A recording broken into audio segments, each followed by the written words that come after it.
nak share pun.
Bismillahirrahmanirrahim. Alhamdulillahirabbil alamin. Wassalatu wassalamu ala asyrafil mursalin wa ala alihi wa sahbihi ajma'in. Subhanaka la ilma lana illa ma 'allamtana innaka antal alimul hakim. Rabbi shrah li sadri wa yassir li amri wa hlul 'uqdatam min lisani yafqahu qawli. Rabbi yassir wa la tu'assir bi tamim bi khair wa ba'd. Alhamdulillah, kita panjatkan syukur kepada Allah Subhanahu wa taala dengan limpah kurnia dan izin daripada Allah dapat sama-sama kita berkumpul pada petang ini untuk menggantikan kelas pengajian kitab Is'a At-Tariqal Munir fi syarhi qasidati Isma' wa la Taghtarir yang tidak dapat kita laksanakan semalam kerana ada urusan, dan kita ganti pada hari ini untuk meneruskan bacaan kitab ini. Kita masih lagi dalam bait yang ketiga yang disebutkan oleh Al-Imam Sayyidi Ma'ul Ainain rahimahullahu ta'ala, wal-dhikri wal-fikri wa'tizali man ghafala an rabbihi wa iqtirabi man bidhaini ra'i, iaitu jalan menuju kepada Allah Subhanahu wa taala itu yang pertama melazimi zikrullah, yang kedua berfikir tentang keagungan Allah Subhanahu wa taala, dan yang ketiga menjauhkan diri daripada kelompok yang lalai daripada Tuhannya. Jadi lalai daripada zikrullah, lalai daripada mengingati Allah Subhanahu wa taala. Jadi di sini disebutkan tentang faedah uzlah dan mengasingkan diri daripada kelompok manusia. Adakah dimaksudkan dengan uzlah sini mutlaqan? Tidak. Disebut di sini wa'tizali man ghafala, wa'tizali man ghafala an rabbih. Maknanya kita menjauhkan ataupun beruzlah diri kita ini daripada orang-orang yang menyebabkan kita lalai daripada zikrullah, menjauhkan kita daripada zikrullah. Jadi bukanlah dimaksudkan dengan suruhan untuk beruzlah di sini bermaksud meninggalkan terus masyarakat, ya, tetapi menjauhkan kelompok yang menjauhkan kita daripada Allah Subhanahu wa taala dan zikrullah. Apa sahaja. Ya, kalau di sini disebut man ghafala, maksud man ini kepada aqil, orang yang berakal. Ya, tapi zaman sekarang ini lebih umum yang melalaikan kita daripada Allah Ta'ala tadi, lebih daripada itu lagi, termasuk yakni apa-apa saja perkara yang melalaikan kita daripada Allah, lahwun, telefon kita, internet dan sebagainya, ini juga kadang melalaikan kita daripada Allah Subhanahu wa taala, dan bagaimana kita menggunakan perkara tersebut di jalan Allah Itu yang membezakan di antara orang yang bagaimana dia mengasingkan dirinya dengan keadaan dirinya berada dengan umat, tapi hatinya berada dengan Allah Subhanahu wa taala. Dan kita dah sebut pada minggu yang lalu berkenaan dengan faedah khultah. Faedah kita bergabung dan bercampur dengan masyarakat. Antaranya ialah at-ta'lim wa at-ta'allum. Iaitu kita dapat belajar dan mengajarkan ilmu. Yang kedua, an-naf'u wal-intifa'. Iaitu kita dapat an-naf'u fahuwa an yanfa'an nas bimalihi. Maksudnya manusia boleh mendapatkan manfaat daripada dirinya. Dan juga dia juga boleh memberikan manfaat tersebut kepada orang lain. An-naf'u wal-intifa'. Dan yang ketiga, at-ta'dibu wat-ta'addub. Iaitu boleh untuk mendidik dirinya dan juga mengajarkan jiwa peribadinya untuk melakukan kebaikan. Sebab itu disebut al-faidatu tsalitsah at-ta'dibu wat-ta'addub. Yang dimaksudkan dengan at-ta'dib, dengan at-ta'addub adalah al-irtiyadu bimuqasati an-nas wal mujahadah fi tahammuli adahum kasran lin-nafsi wa qahran lisyahawat. Maksudnya mempersiapkan dirinya untuk berhadapan dengan kekerasan manusia dan juga bermujahadah untuk menanggung segala keburukan yang dilakukan oleh manusia terhadap dirinya hanya semata-mata kerana untuk mematahkan nafsu dan juga mengalahkan syahwatnya. Kerana di antara sifat syahwat, dia menyukai perkara yang senang bagi diri dia. Sifat syahwat suka kepada sesuatu yang boleh menyebabkan kebaikan kepada dirinya sahaja semata-mata. Tapi kalau orang ini tidak mampu untuk menanggung, bersabar dengan segala kekerasan yang dilakukan oleh umat terhadap dirinya, maka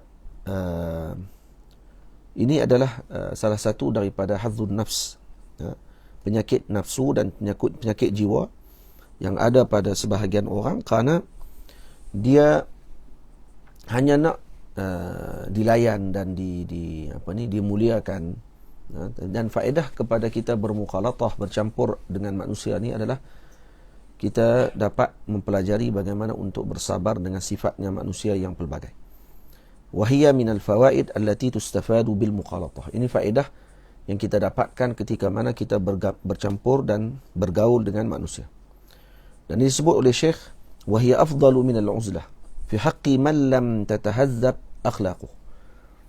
Ini adalah lebih afdal daripada uzlah pada orang yang tidak mampu untuk nak memperbaiki akhlaknya, dan yang tidak mampu menundukkan syahwatnya dengan mengikuti syarak.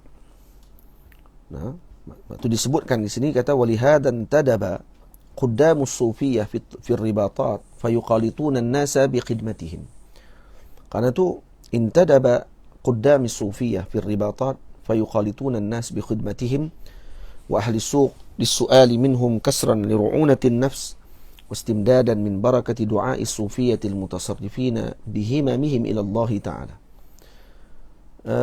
Di kalangan para sufi ada yang mereka menjadikan kasrun nafs ataupun mematahkan syahwat dan mengalahkan syahwat ini dengan cara bercampur dengan manusia yang ramai. Ini yang disebutkan oleh Sayyidi Maulai Arabi Darqawi rahimahullah daripada gurunya Sayyidi Ali Al-Jamal, yang ini merupakan guru tarbiyahnya. Dan Syekh Maulai Arabi Darqawi rahimahullah ini seorang yang alim, dah mengajar kepada manusia dengan pelbagai ilmu pada ketika tersebut. Dan dia juga adalah sahib qiraat 10. Qiraatil 10. Ini alim dalam ilmu qiraat 10. Dan dia guru di dalam pelbagai bidang ilmu. Bila mana dia datang kepada gurunya Sayyidi Ali Al-Jamal rahimahullahu ta'ala, maka gurunya meminta kepadanya untuk bergabung dengan manusia, memecat pakaian keilmuannya, dan kemudian membawa mangkuk dan pergi ke pasar minta sedekah. Disebabkan kerana taatnya dengan perintah gurunya tersebut, melakukan perkara yang pada zahirnya dilihat seakan-akan menjatuhkan maruah dirinya pada ketika tersebut, tapi disebabkan kerana mengambil berat dengan tarbiyah yang diberikan oleh guru pada ketika tersebut, maka Allah Subhanahu wa taala mencatatkan qabul kepada Sayyidi Maulai Ad-Darqawi rahimahullah, dengan dijadikan setelahnya itu sebagai guru yang mendidik dan mengeluarkan puluhan ribu, malah ratusan ribu murabbi, pendidik kepada umat setelahnya. Kenapa? Kerana beliau mengikuti arahan gurunya dan memecahkan nafsu syahwatnya dengan cara mukhalatah, dengan cara bercampur dengan manusia. Jadi sebab itu pentingnya guru yang pembimbing kepada jiwa ini adalah kerana mereka mengetahui penyakit yang ada di dalam hati seorang murid tersebut, bagaimana untuk diubati, kerana ubat tidak sama.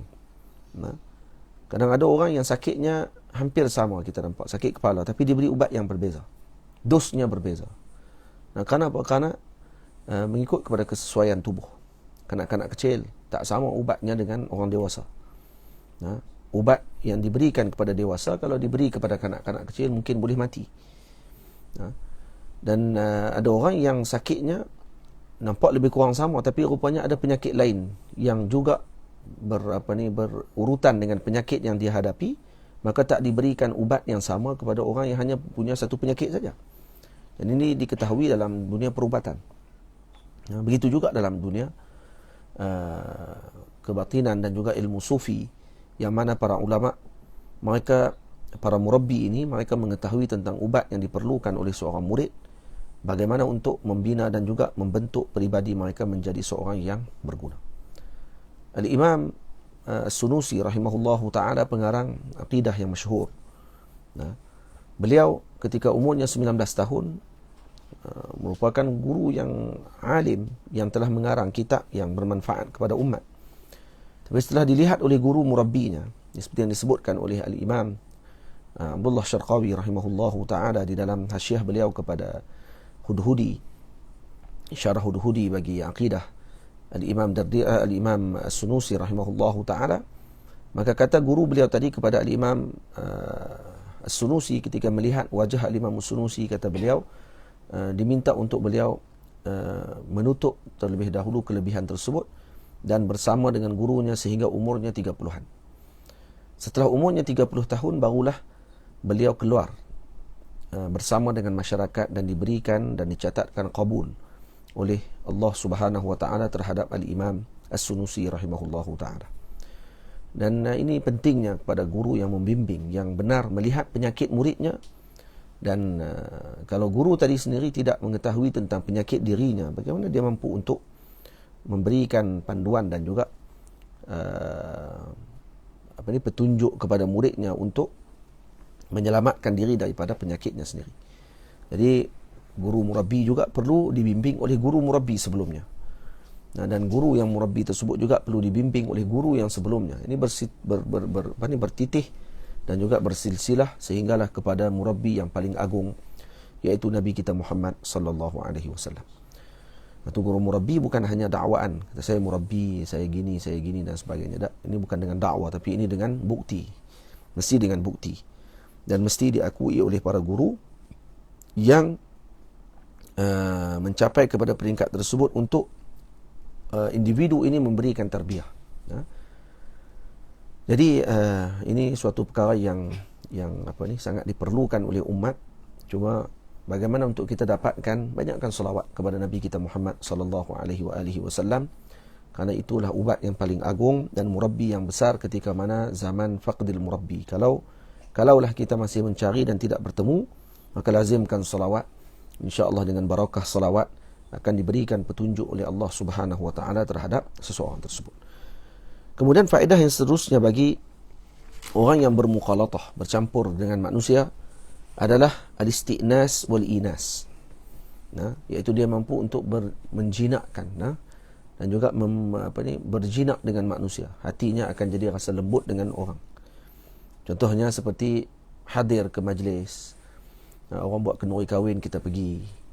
Ada orang meninggal, kita lawat. dan juga kita berkumpul dengan masyarakat, duduk dengan mereka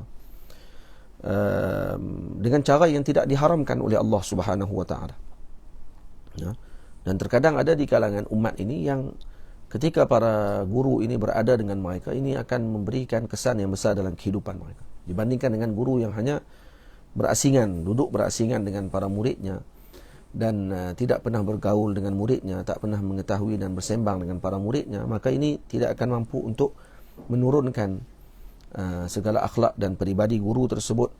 Bagaimana guru tadi berbincang, bagaimana guru tadi menyampaikan amanah, dan bagaimana guru tadi memberikan panduan dan sebagainya. Para murid kalau tidak bergabung dan tidak bersama dengan para guru, maka mereka tidak akan diberikan petunjuk yang baik. Itu juga kalau majlis-majlis yang dilakukan oleh masyarakat kalau tidak dihadiri juga oleh para guru, maka dan para masyayikh, mungkin para masyarakat tersebut tidak dapat mengetahui secara jelas bagaimana untuk melaksanakan majlis yang sepatutnya kalau tanpa ada panduan. Maka ini antara sebab kepada diperlukan al-mukhalatah, bercampur di antara guru dengan murid dan juga guru dengan masyarakat, masyayikh, guru-guru, para alim ulama dengan masyarakat. Ini yang dilakukan oleh para ulama yang terdahulu dan dilakukan oleh Nabi kita Muhammad sallallahu alaihi wasallam. Kalau kita baca dalam hadis, baginda akan menghadiri majlis walau dijemput dengan panggilan kenduri makan kurak. Kurak maksudnya kaki kambing sahaja. Mungkin dibuat sup kaki kambing pun Nabi akan hadir walaupun sedemikian. Tamam. Jadi maksudnya Nabi meraihkan, Nabi melayan umat ini dengan sebaiknya.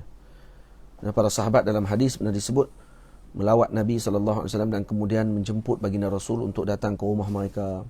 Kemudian Nabi menunaikan solat di dalam rumah mereka, ditunjukkan di mana tempat yang patutnya yang mereka ingin Nabi solat. Kemudian Nabi solat di tempat tersebut, lalu dijadikan musalla di dalam rumah mereka kerana Nabi solat di tempat tersebut. Buktinya kerana Nabi bercampur dengan umat, bercampur dengan masyarakat.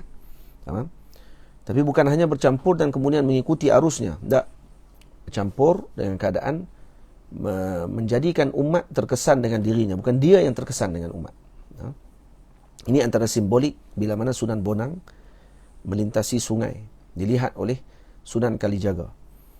Waktu ketika beliau melintas sungai tersebut, kemudian dilihat bahawa air sungai tidak memercik ke kainnya.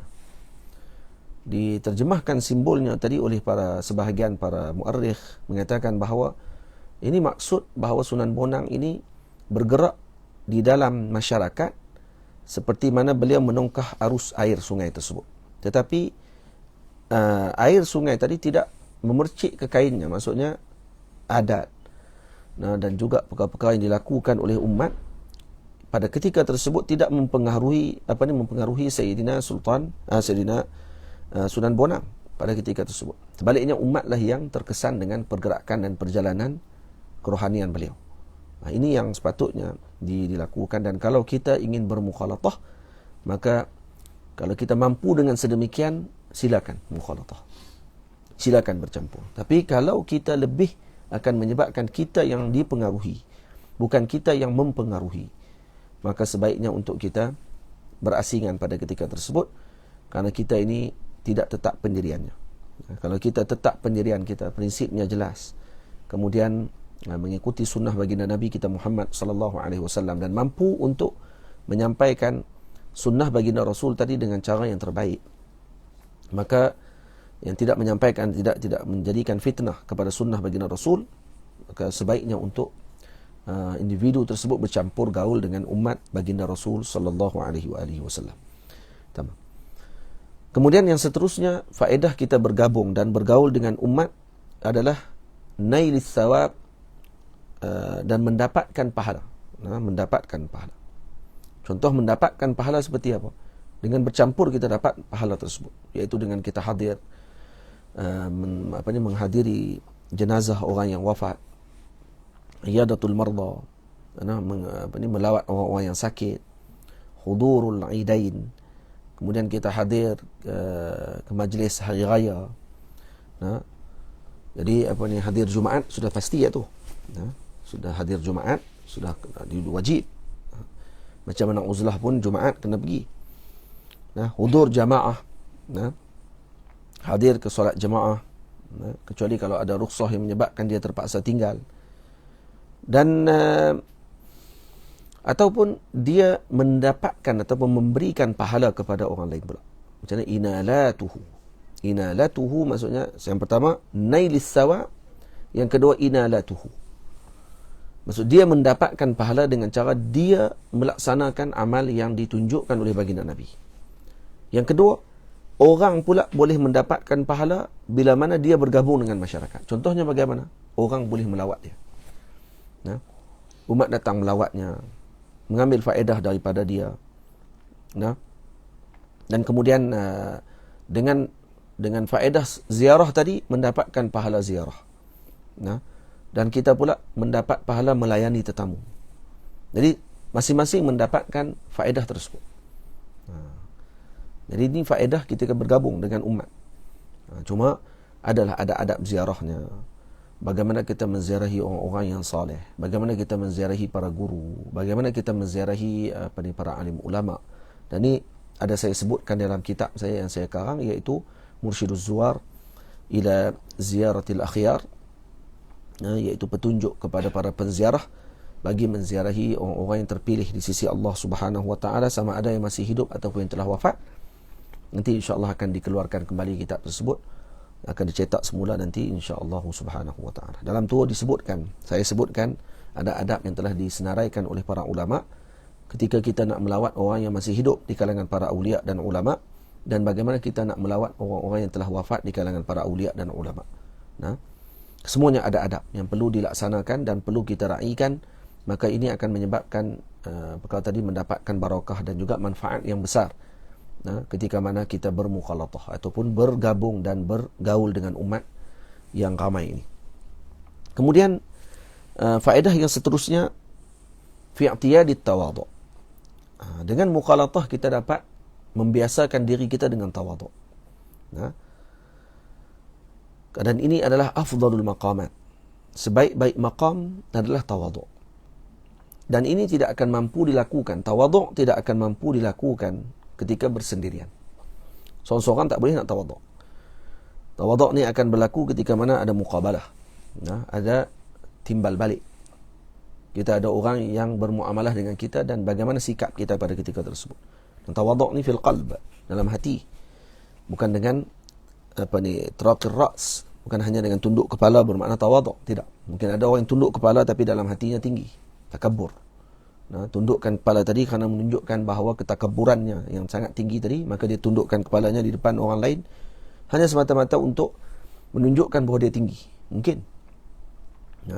Jadi tawaduk tidak dinilai dengan ekspresi wajah dan juga dengan gerak tubuh seseorang tersebut. Itu bukan sebagai tanda yang lazim, yang mesti kalau kata orang tawaduk mesti gerak jalan dia begini. Tidak. Tawaduk berkait dengan hati. Tawaduk ni dalam qalb, dalam hati kita.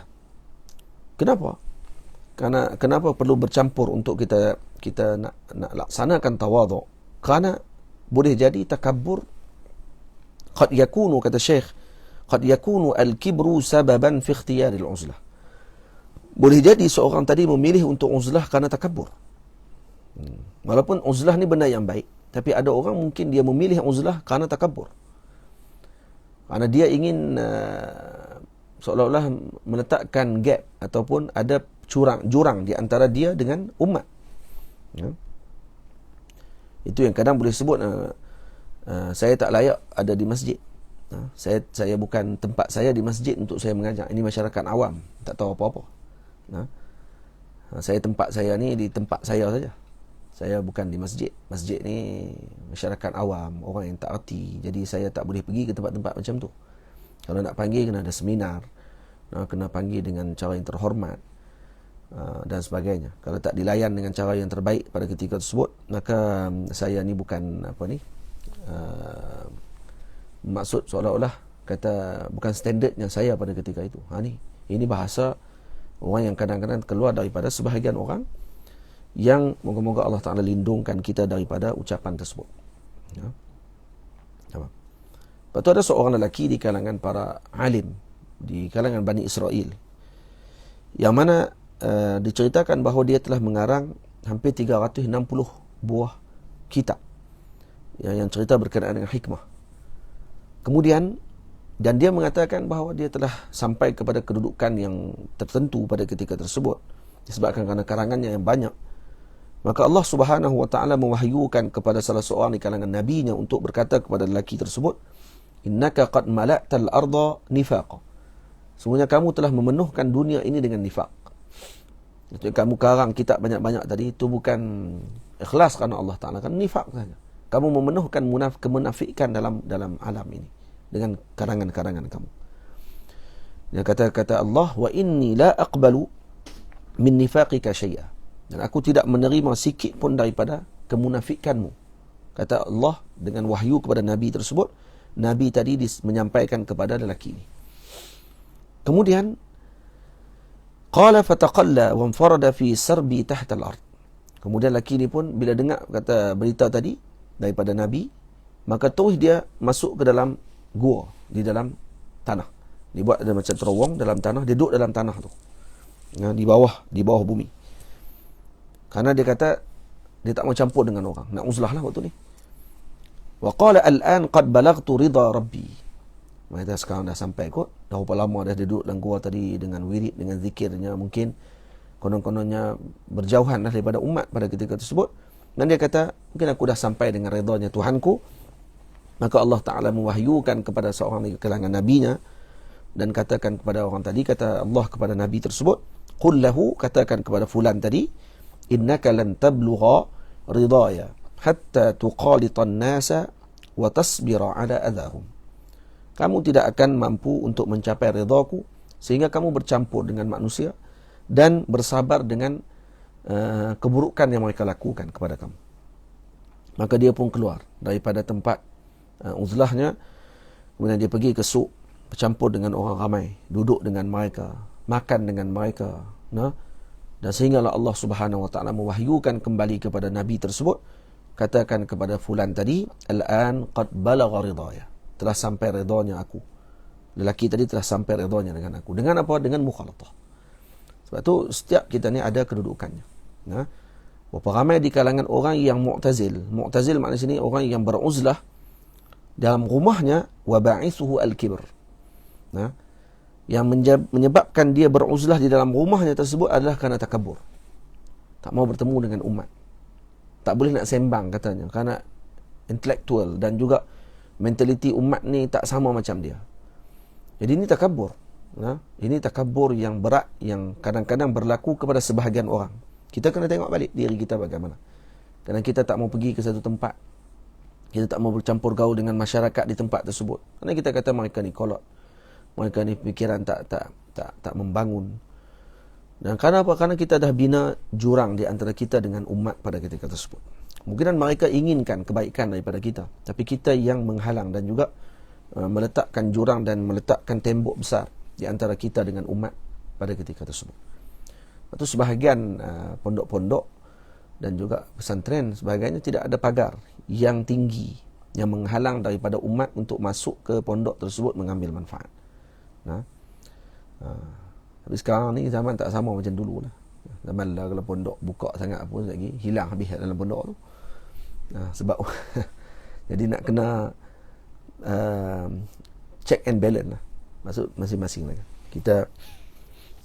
Kita pun duk fikir ni macam mana ni. Zawiyah pun nak kena buat pagar ke tak ni. Nak kena ada pagar ke tak ada pagar. Tak perlu ada. Aku rasanya pagar tak perlu ada lah. Tapi pagar mungkin ada. Cuma pagar tadi tidaklah menyebabkan orang tadi akan berjauhan dengan pondok dan tak nampak pondok ni satu tempat yang luar daripada, ataupun zawiyah ni tempat yang luar daripada umat boleh bergabung dan bercampur dengan warga di zawiyah ataupun di pondok tersebut. Tamam. Jadi tengok balik kepada ba'is ataupun sebab kepada kita nak beruzlah tadi kerana apa? Kerana kita pandang rendah kepada orang lain atau kerana kita melihat rendahnya diri kita tersebut. Rendahnya akhlak kita menyebabkan kita ingin bergabung dengan masyarakat. Dan sebahagian orang yang melakukan uzlah adalah kerana untuk menutup aib dirinya. Bukan untuk memperbaiki dirinya. Baiknya untuk menutup aib dirinya. Maka dia kata kalau aku kurang bercampur, orang kurang sikit tahu aku punya aib, maka lebih baiklah duduk jauh dan kemudian duduk beruzlah agar mereka terus mengangkat dan juga mengagungkan aku.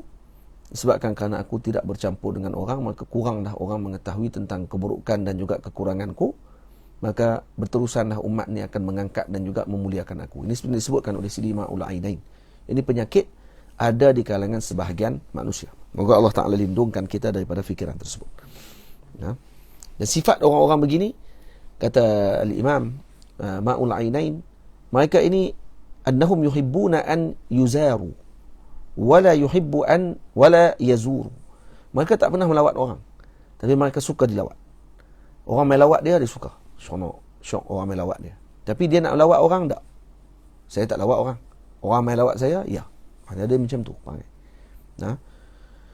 Jadi wa yafrahuna bi taqarrubil awam wassalatin ilaihim. Dia suka kalau orang awam dekat dengan dia, suka dengan sultan dan juga raja, pemerintah dan sebagainya duduk dekat dengan dia, dan yang penting pada ketika tersebut pandangan masyarakat awam pada ketika itu. Jadi itu yang disebutkan dirinya pada ketika tersebut. Dan ini akan menghalang daripada tawaduk. Baik, faedah yang seterusnya yang kita dapatkan ketika mana bermukhalatah, bergabung, bergaul dengan umat ni apa dia? At-tajarub. Kita akan mendapatkan pengalaman. Fa innaha tustafadu min al-mukhalatah lil qalqi wa majari ahwalihim wal aqli al-gharizi laysa kafiyan fi tafahhumi masalih ad-din wad dunya. Wa innama tufiduha at-tajribah wal mumarasah. Sebaliknya akal kita yang dijadikan oleh Allah Ta'ala tidak cukup dengan hanya sekadar bukan untuk memahami agama ni dengan cara belajar semata-mata, tetapi sebaliknya adalah dengan tajarub. Pengalaman juga perlu ada. Sebab tu budak yang beruzlah, duduk di rumah, tidak bercampur gaul dengan masyarakat, tidak bergaul dengan kawan-kawannya di sekolah. Kononnya sekarang ni ramai orang kan nak buat apa ni, home tutor, home school. Waktu tak PKP pun. PKP ni lain lah. PKP ni tak boleh nak pergi sekolah, nak buat macam mana? Kalau budak kan. Tapi ni bukan PKP. Tak, mak ayah dia kata, ayah lah hantar anak ni, letih lah ni, buat homeschool di rumah. Panggil cikgu mai, duduk di rumah, ajak anak dia saja. Anak tak campur dengan orang, tak campur dengan kawan-kawan dan sebagainya. Ini budak ini akan jadi jahil dengan tajribah. Dia takkan tahu bergaul. Yang dia tahu kelompok dia, yang dia tahu keliling dia saja. Dia tak tahu macam mana nak muamalah dengan orang yang lebih tua daripada dia. Kadang ternafi daripada beberapa perkara yang sepatutnya dia dapatkan ketika mana berteman dengan kawan-kawan. Ya, sekarang zaman orang bimbang macam-macam dengan anak-anak di sekolah yang pelbagai. Kawan-kawan akhlak tak elok, bawa mai ke sekolah pula dengan macam-macam perbincangan yang mereka tengok dalam handset, yang mereka tengok dalam TV, yang mereka tengok dalam internet dan sebagainya, disampaikan dengan kawan-kawan, dibincang. Kemudian anak kita pula nanti terpengaruh dan sebagainya. Ya, zaman berbeza. Tetapi macam mana yang dilakukan oleh orang-orang tua kita dulu, mereka tetap memberikan anak mereka pergi belajar dalam keadaan tawakal mereka tinggi kepada Allah Subhanahu Wa Taala, sehingga alhamdulillah sebahagian di kalangan kita walaupun di sekolah yang biasa tapi diberikan oleh Allah Taala dengan petunjuk yang baik. Ada yang anak kita hantar ke tahfiz, anak kita hantar ke sekolah agama yang terbaik dan sebagainya, tapi tak jadi orang juga. Kenapa? Karena sifat ibu dan ayah yang menghantar anak-anak mereka tersebut dalam hati mereka adalah mereka yang mendidik anak mereka, mereka yang menyusun anak-anak mereka, bukan Allah yang menyusun anak-anak mereka. Itu Al-Imam Abdul Wahab Sya'rani radhiyallahu ta'ala anhu menyebut bahawa anugerah daripada Allah Subhanahu Wa Ta'ala kalau Allah Ta'ala jadikan anak-anak ini mengikuti dengan perjalanan ayahnya yang mulia. Nak mendapatkan keluarga seperti Al-Imam As-Subki, keluarga As-Subki, nak mendapatkan seperti keluarga Al-Amidi, nak mendapatkan seperti keluarga Al-Imam Ramli rahimahullahu ta'ala, nak mendapatkan seperti keluarga Asy-Syirbini. Ini anugerah daripada Allah Subhanahu Wa Ta'ala, bukan benda yang boleh untuk kita buat-buat dan juga untuk usahakan semata-mata. Kata Al-Imam Abdul Wahab Sya'rani, aku pernah berniat untuk anak aku ni, namanya anak dia nama apa? Tak ingat lah. Allahumma salli ala sayyidina Muhammad kalau tidak silap. Katanya untuk anak aku tadi menjadi orang yang mampu menggantikan aku nanti. Kata Al-Imam Abdul Wahab Syarani. Dia ada zawiyahnya. Tapi kata beliau, anak aku tak minat dengan ilmu. Ya, disibukkan dia dengan masa yang, dengan perkara yang lain daripada ilmu. Satu malam dia kata, aku bangun malam dan kemudian aku angkat tangan, aku berdoa kepada Allah, ya Allah, aku serahkan anak aku ni kepada aturanmu, ya Allah. Nah, kerana Al-Imam Abdul Wahab Syarani pada ketika itu dia berasa bahawa seolah-olah dia yang menyusun pada waktu itu. Dia kata kalau kita menyusun sendiri kehidupan anak kita, saya nak anak saya jadi macam ni, saya nak anak kita jadi macam ni. Nah, akhirnya dia angkat tangan, dia kata, ya Allah, saya serahkan urusannya kepadamu, ya Allah. Kamulah yang berhak untuk menyusun kehidupannya. Esok paginya, kata Sidi Abdul Wahab Syarani, saya melihat anak saya memegang kitab pengajian agama, kitab-kitab ilmu ni, dan kemudian pergi ke rumah para guru dan belajar di rumah-rumah mereka, dan akhirnya beliau menjadi alim. Nah, ini kerana apa? Kerana berkat baik sangkanya ibu dan ayah tadi. Dan bukan saya masukkan di sini kita tak boleh nak cari sekolah yang terbaik, cari tempat yang terbaik untuk anak-anak, bukan itu maksudnya. Tapi kita hanya jadikan itu sebagai sebab saja. Bukan kita yang menjadikan anak kita itu baik. Dan Allah Taala yang akan mendidik dan juga menjaga anak-anak kita tersebut. Itu yang sepatutnya kita serahkan. Faham? Jadi anak yang tidak bergabung, tak bergaul dengan umat ni, dia akan jadi jahil. Nah, bahkan sepatutnya diberikan dia dengan pengajian, duduk dengan masyarakat, kawan dengan kawan-kawan ni. Tapi perlu dia akan melakukan kesilapan. Nah, bila dia melakukan kesilapan, maka kita akan bagi tahu kepada ini kesilapan, ini tak boleh. Maka dia tahu ini boleh, ini tidak boleh. Dia ada hak dia pada ketika tersebut. Dan waktu anak-anak ni lah yang patut untuk kita bagi tahu ini boleh, ini tidak boleh. Nah, dan jangan dibiarkan, jangan diabaikan. Tengok anak kita melakukan kesilapan, dianggap kata dia masih kecil, tak apalah, tak boleh tegur pun tak apa sebab dia kecil lagi. Akhirnya dia akan teruskan dengan kesilapan tadi disebabkan kerana dah jadi normal, ataupun bahasa orang sekarang kan dipanggil normalisasi ni, maka dia akan jadi biasa. Ayah saya tak tegur pun, mak saya tak marah pun, cikgu marah buat apa? Kan? Buat apa guru nak marah? Buat apa tok guru nak marah pula saya? Mak saya pun tak kata apa. Ayah saya pun tak marah pun saya duk buat benda tersebut. Jadi ini adalah benda yang berlaku kerana apa? Kerana kurangnya mukhalatah, kurangnya bercampur juga menyebabkan berlaku sedemikian. Banyak bercampur juga boleh jadi macam tu juga. Maka wa khairul umur awsatuha. Yang terbaik adalah yang sederhana.